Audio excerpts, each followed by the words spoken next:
할렐루야. 밴쿠버 초대교회 주일 예배 오신 모든 분들을 주님의 이름으로 환영하고 축복합니다. 한 주간 더 평안하셨습니까? 오늘 주님 앞에 우리 예배 드리면서 마음을 드려서 예배 드렸으면 좋겠습니다. 찬양 드립니다.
하나님 아버지 감사합니다. 이 시간 하나님께 예배 드리러 왔습니다. 주님께서 기억하여 주시고 예배를 받아 주시옵소서. 예수 그리스도의 이름으로 기도드립니다.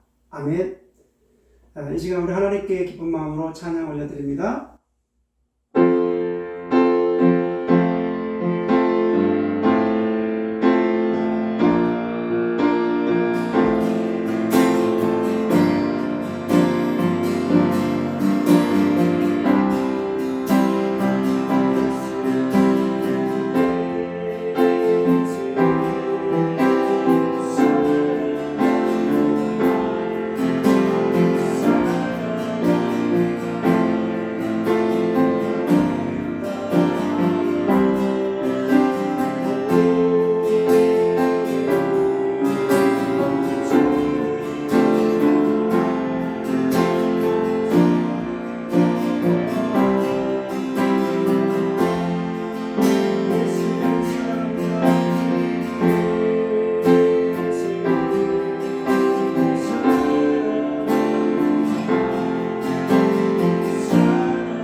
자신에게 물어봤으면 좋겠습니다. 다시 오시는 예수님을 맞이할 준비가 되어 있는가?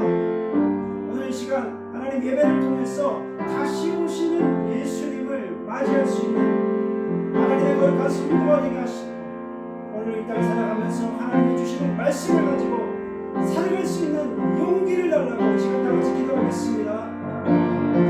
주여 하나님 아버지, 오늘도 이 시간에 어떤 마음 버리고 어떤 생각 버리고 주님을 따라가기로 합니다. 오늘도 주의 말씀을 가지고 하나님의 놀라우신 우리 가운데 나눠주시고 하나님을 찬양합니다. 주여 하나님의 놀라우신 말씀, 하나님의 거룩한 말씀이 함께 해주셨소. 주님을 사랑하게 하시고 주님을 사랑하는 것이 나의 주님의 삶이라고 합니다. 주여 함께하여 주옵소서. 다시 함께하여 주시옵소서. 인도하여 주옵소서. 주님의 이 시간에 주님께서 오늘도 예배드리는 것입니다. 주님을 사랑하는 거룩한 예배가 되게 하여 주옵소서. 주님을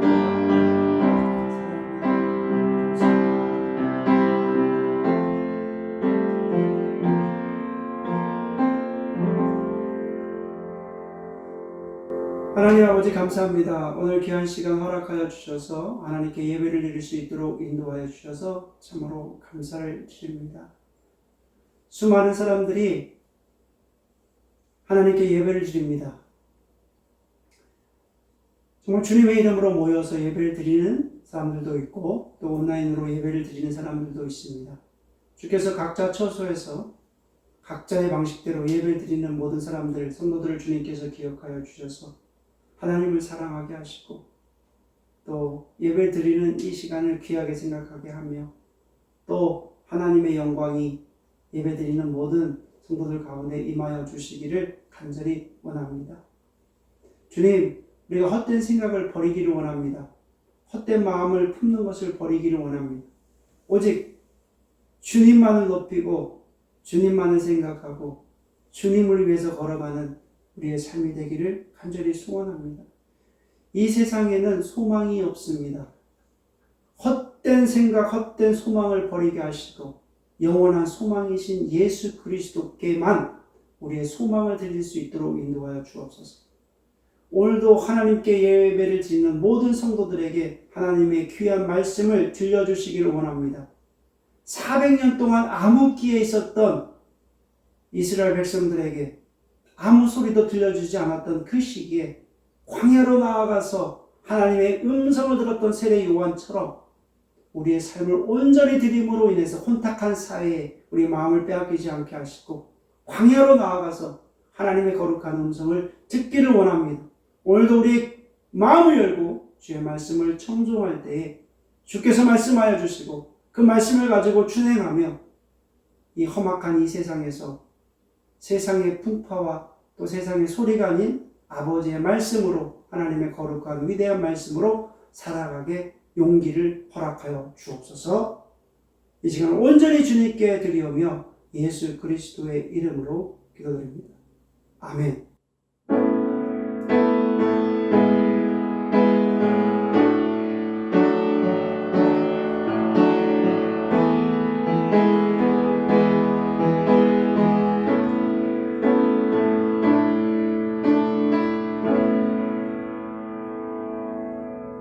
이 시간에는 준비하신 예물 하나님께 봉헌하는 시간입니다.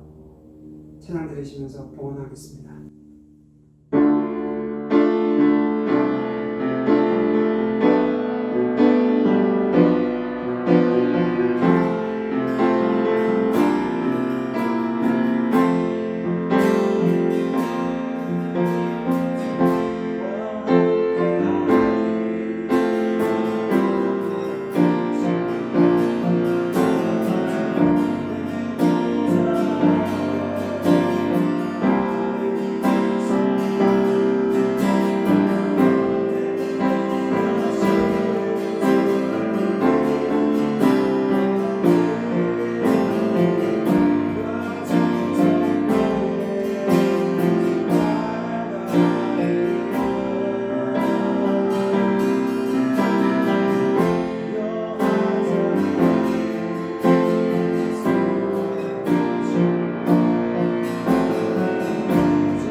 하나님 아버지 감사합니다. 귀한 말씀 허락해 주셔서 감사합니다.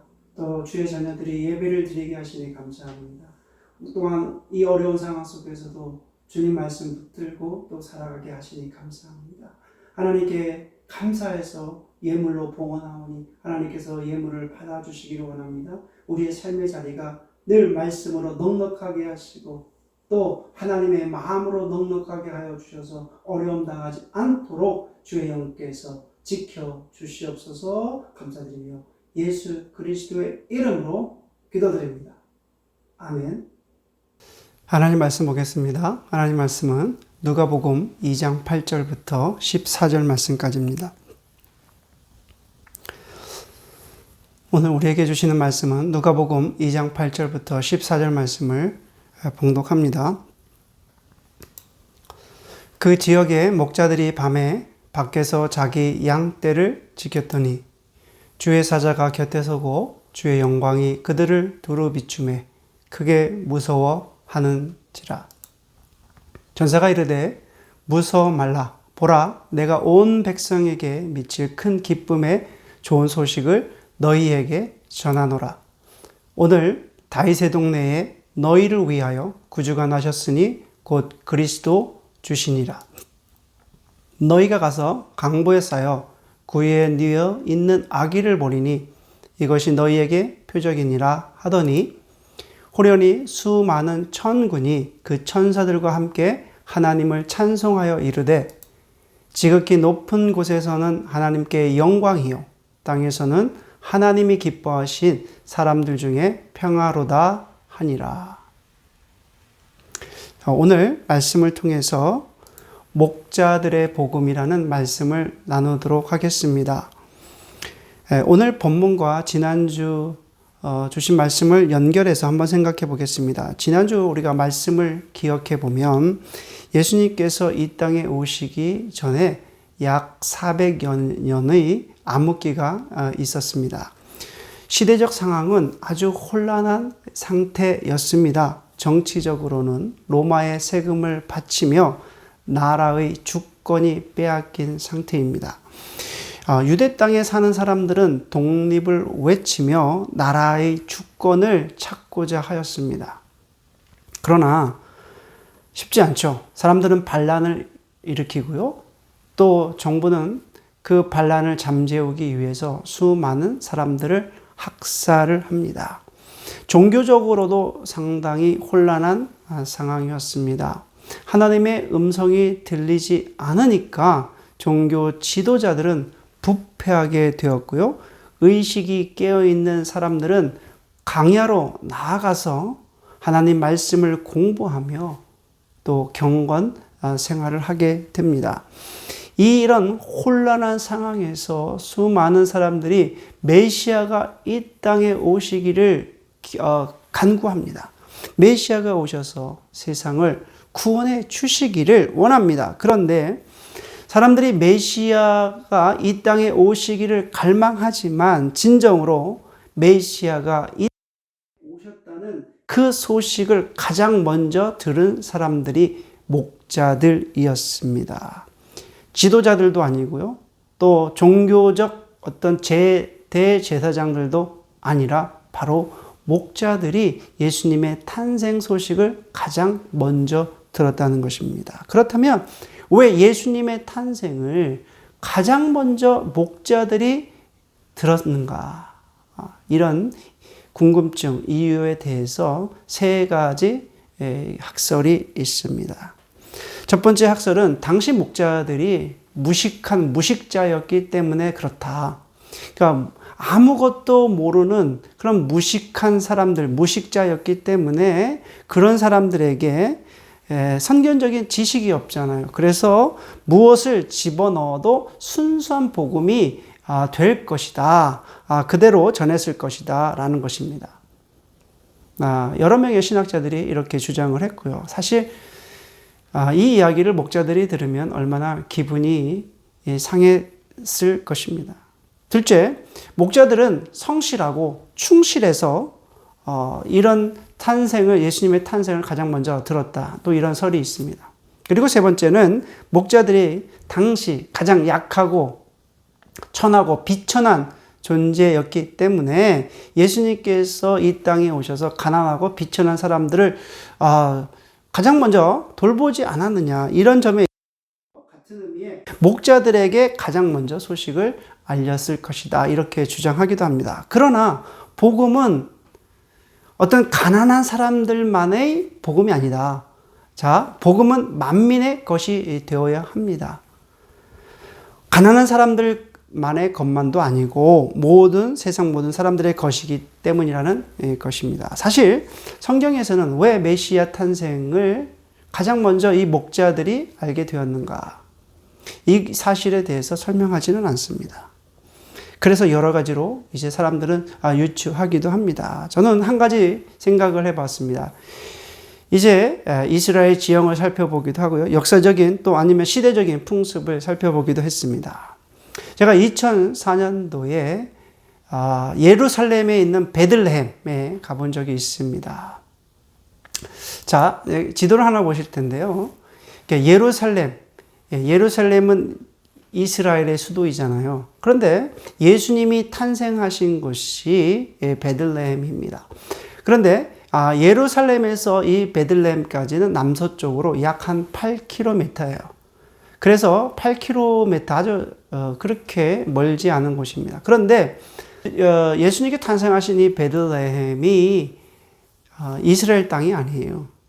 지금은 팔레스타인 땅입니다. 그래서 제가 2004년도에 갔을 때 참 그 베들레헴으로 넘어가기가 쉽지 않았습니다. 왜냐하면 그 당시에도 철조망과 분리장벽이 있었는데 지금은 더 심해졌다고 얘기를 들었습니다. 이제 그곳을 지나가려면 체크 포인트를 넘어야 되는데 무장한 군사들이 수류탄을 갖고 있고요. 그 다음에 총으로 메고 있어요. 그래서 그들에게 여권을 보여주고 그리고 허락이 떨어져야만 팔레스타인으로 베들레헴으로 갈 수가 있습니다. 저희가 베들레헴에 10일 동안 머물면서 저곳을 다녔습니다.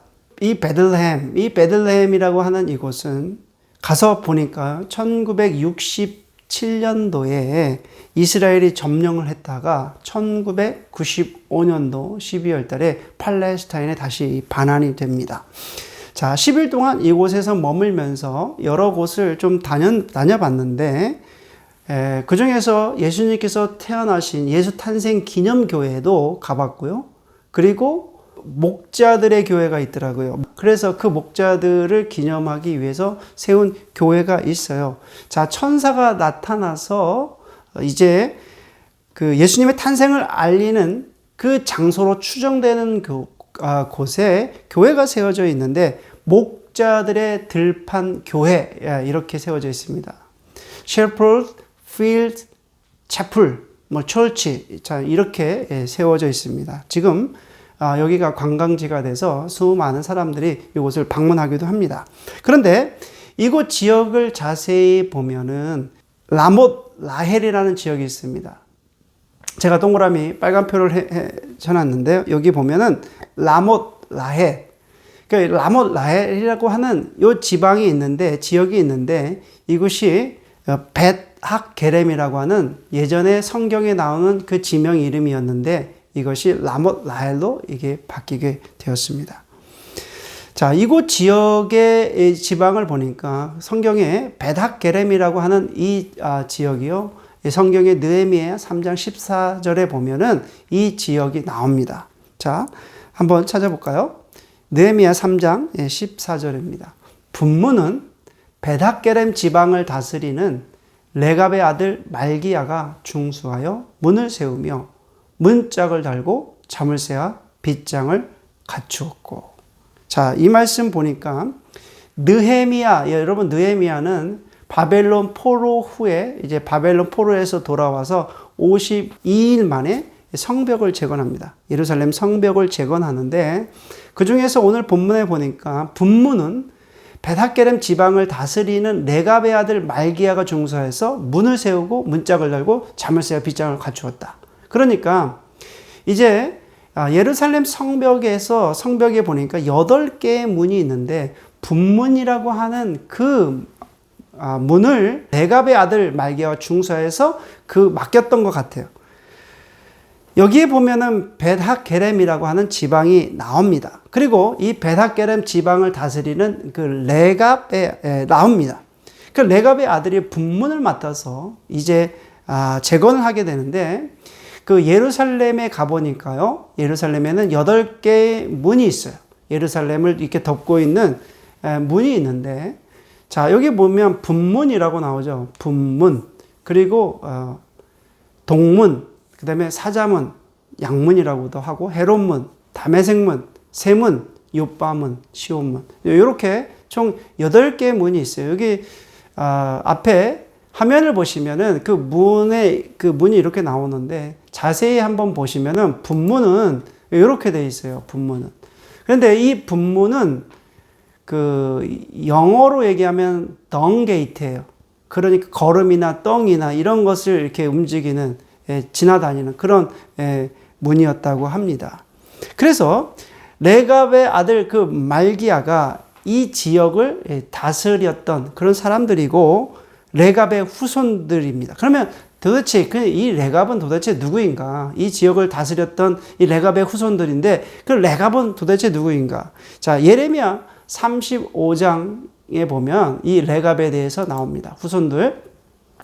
자, 읽어보겠습니다. 유다의 요시야 왕의 아들 여호야김 때에 여호와께로부터 말씀이 예레미야에게 임하여 이르시되, 너는 레갑 사람들의 집에 가서 그들에게 말하고 그들을 여호와의 집 한 방으로 데려다가 포도주를 마시게 하라. 그러니까 이제 예레미야 선지자가 레갑 사람들을 성전의 한 방으로 다 이제 모이게 해서 포도주를 마시게 했다는 것입니다.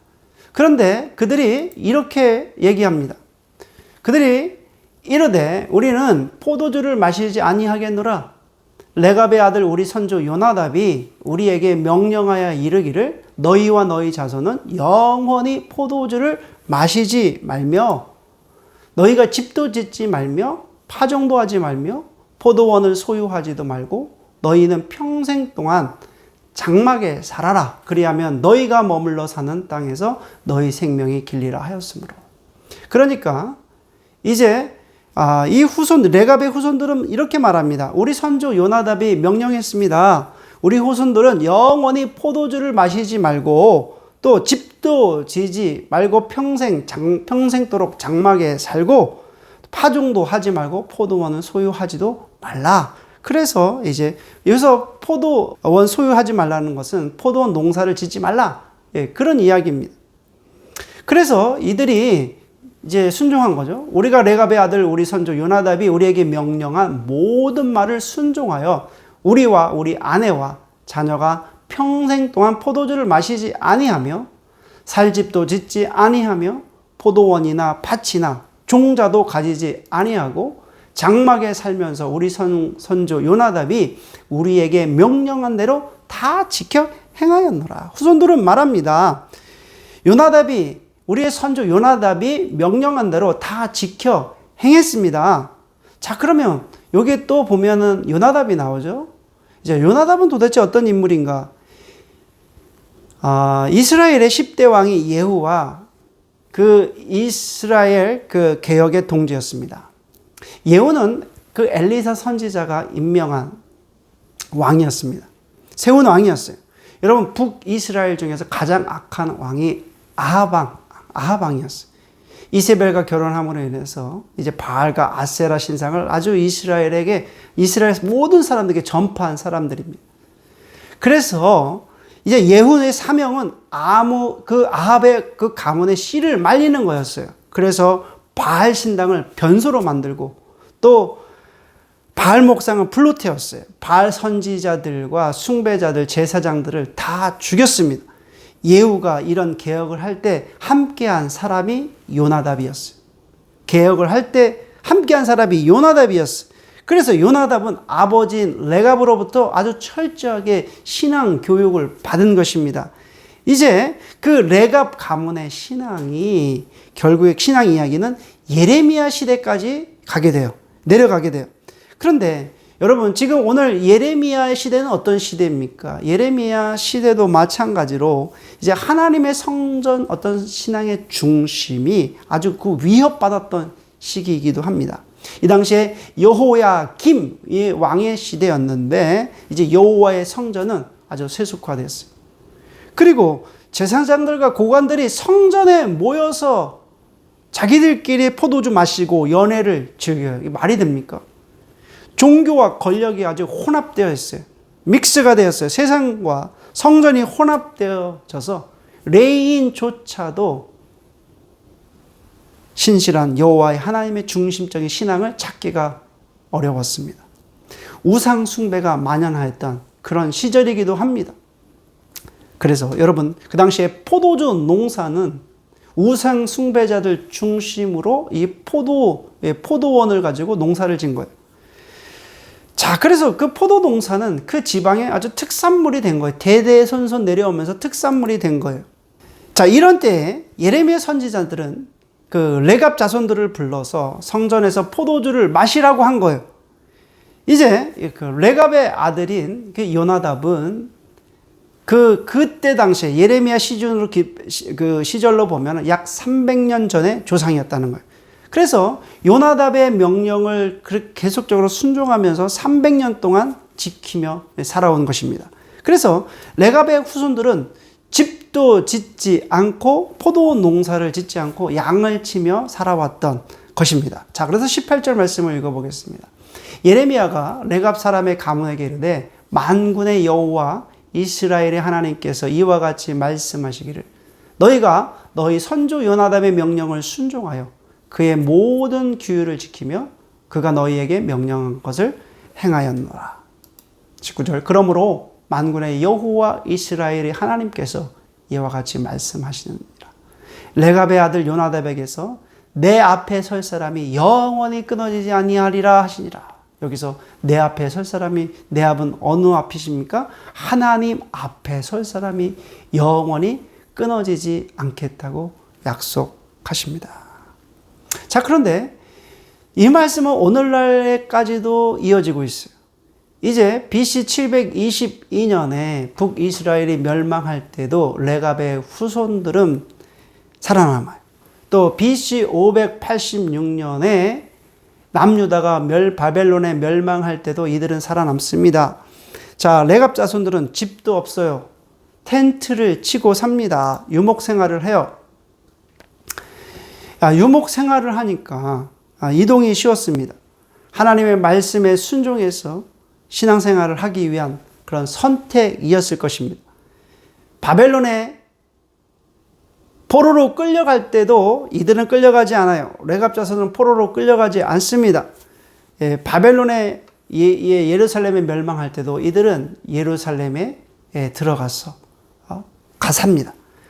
예루살렘 근처에 그들이 살면서 양을 치면서 예루살렘 성전에 바쳐질 그 양을 키우며 살았던 것입니다.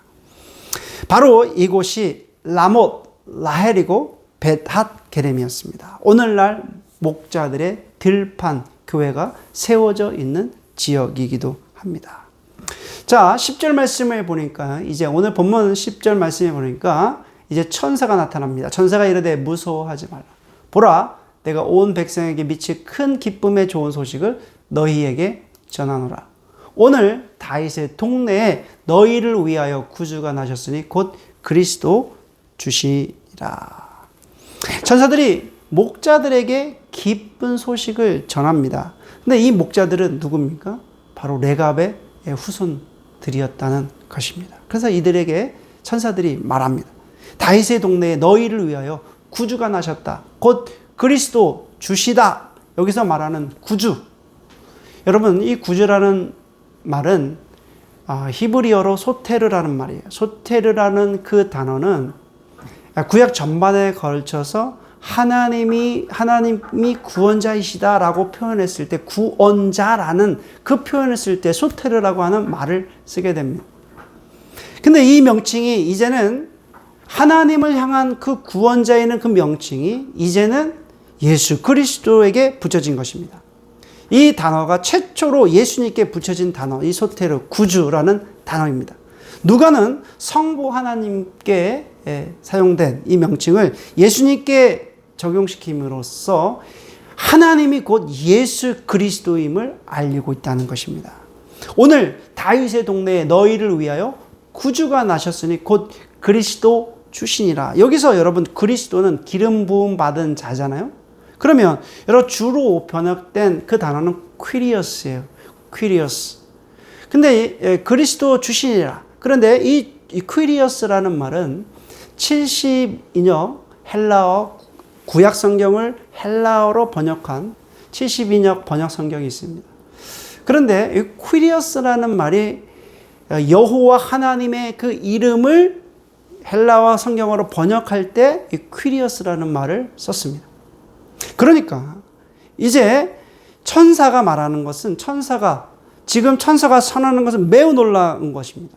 천사가 아기 예수님을 향해서 소테르, 크리스토스, 퀴리어스 이런 말을 하게 된 것은 즉 기름 부음 받은 주님이라고 표현하는 것은 놀라운 것입니다. 지금 갓 태어난 그 아기 예수님께 이제 구원자, 기름 부음 받은 주님이라고 표현하게 된 것입니다. 이처럼 천사들이 목자들에게 기쁜 소식을 알렸을 때 이 목자들의 행동은 어땠습니까? 그냥 주저앉아서 있었습니까? 아니면 너무 놀라서 도망갔을까요? 그렇지 않습니다. 목자들은 어떤 행동을 합니까?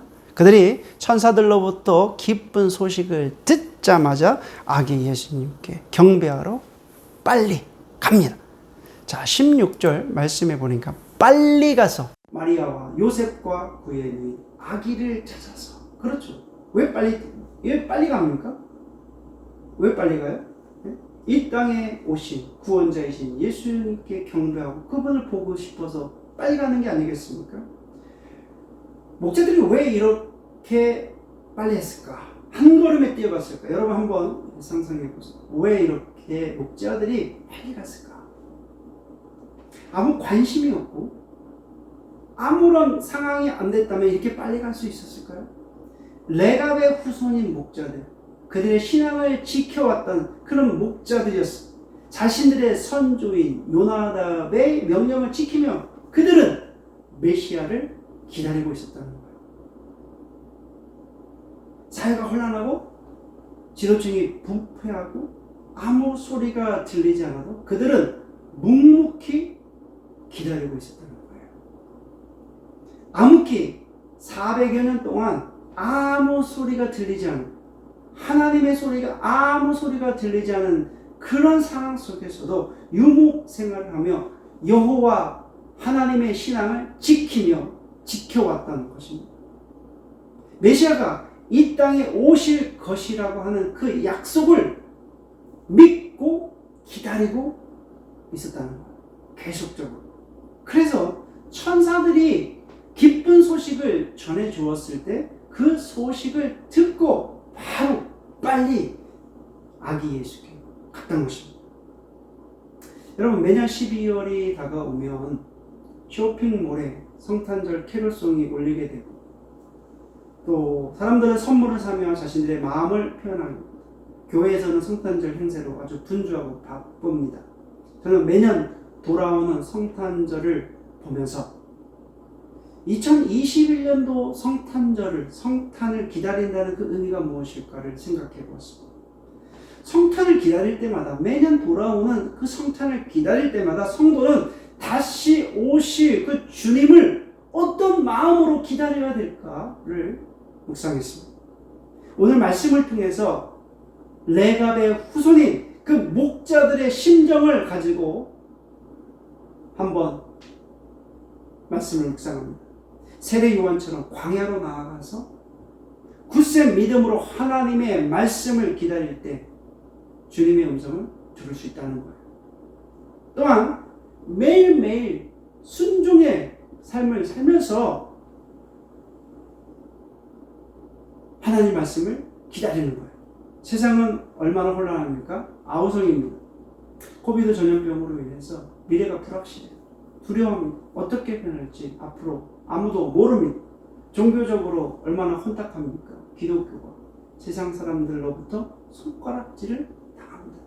우리는 매 순간 하나님 말씀으로 살지 않고 순종하지 않으면 넘어질 수밖에 없습니다. 세상의 화려함 또 세상의 풍요함에 속아 넘어갑니다. 매 순간마다 하나님 말씀에 깨어있지 않으면 넘어집니다. 넘어지는 건 순식간이에요. 한번 무너지기 시작하면 회복하기 어렵습니다. 그러므로 매 순간마다 유혹과 시험 앞에서 우리는 하나님을 선택해야 돼요. 말씀에 집중해야 돼요. 그리고 성령 하나님을 우리가 붙잡아야 되는 것입니다. 여러분, 나의 마음을 지켜주시도록 매 순간 결정할 때마다 성령 하나님을 붙잡아야 돼요. 그냥 붙잡다는 말이 그냥 가만히 잡고 있는 것이 아니라 놓치지 않도록 성령 하나님을 붙잡아야 된다는 것입니다. 여러분, 올해의 성탄은 우리가 주님을 선택해야 됩니다. 주님을 놓치지 않기를 바랍니다. 말씀에 집중하여 순종하시기를 바랍니다. 다시 오시는 예수님을 맞을 준비를 하는 성탄절이 되시기를 주님의 이름으로 축원해 올립니다. 기도하시겠습니다. 하나님 아버지 감사합니다. 귀한 시간을 통해서 목자들의 복음이라는 말씀을 나눴습니다. 그 수세기 동안 여호와 하나님의 신앙을 지키며 살아왔던 목자들에게 예수님의 그 기쁜 탄생 소식을 들었을 때 그들은 두근거렸을 것입니다. 예수님을 만나기 위해서, 경배하기 위해서 그들은 달렸습니다. 우리가 예수님께서 다시 오심을 맞을 준비를 하는 거룩한 하나님의 성도가 되게 하여 주옵소서. 예수님의 이름으로 기도드립니다. 아멘. 네, 마지막 찬양 하나님께 올려드리겠습니다.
기도드립니다.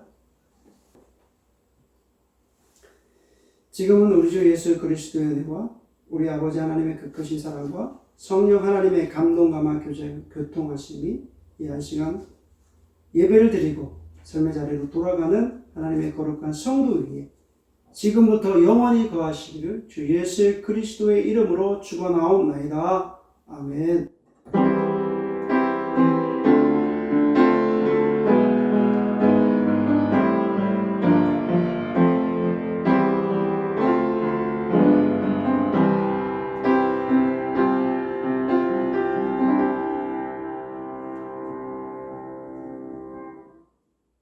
예배를 마쳤습니다. 네, 강호 말씀드리겠습니다. 오늘 주일 예배를 드리는 모든 분들을 주님의 이름으로 축복합니다. 밴쿠버 초대교회를 위해서 기도 부탁드립니다. 네, 다음 주에 대면 예배를 드리도록 하겠습니다. 오실 수 있는 분들은 우리가 시간 성도님들의 형편과 사정에 따라서 주일 오후에 드리기로 했습니다. 그래서 오후 5시 30분에 예배를 드리도록 합니다. 조국 대한민국을 위한 기도 부탁합니다. 정치적으로 안정되고 남과 북이 하나가 되어서 전 세계에 복음을 전할 수 있는 강건한 나라가 되기를 기도 부탁하고요. 또 코로나19 팬데믹을 위한 기도도 계속해 주시고요. 또 전 세계 어려움을 당하는 나라들을 위해서 기도 부탁합니다. 데일리 브레드 말씀을 우리가 묵상하고 있는데요. 이 묵상 말씀을 카톡으로 나누게 됩니다. 여러분들이 꼭 읽어보시고 말씀 묵상하시고 또 그래서 기도 제목 있으시면 나눠주셔서 우리 함께 기도했으면 좋겠습니다. 협력 선교사님들을 위해서 기도 부탁합니다. 늘 열심히 선교하고 계시는 윤수환 선교사님, 케냐입니다. 또 베트남의 이현호 선교사님은 잘 도착했다고 연락이 왔습니다. 계속해서 기도해 주시고요. 또 캄보디아 김성태 선교사님 있고요. 또 군미션 밴쿠버 선교를 위해서 기도 부탁드리겠습니다. 모든 예배를 마쳤습니다. 한 주간도 주님과 동행하시기를 바랍니다. 다음 주에 만나겠습니다.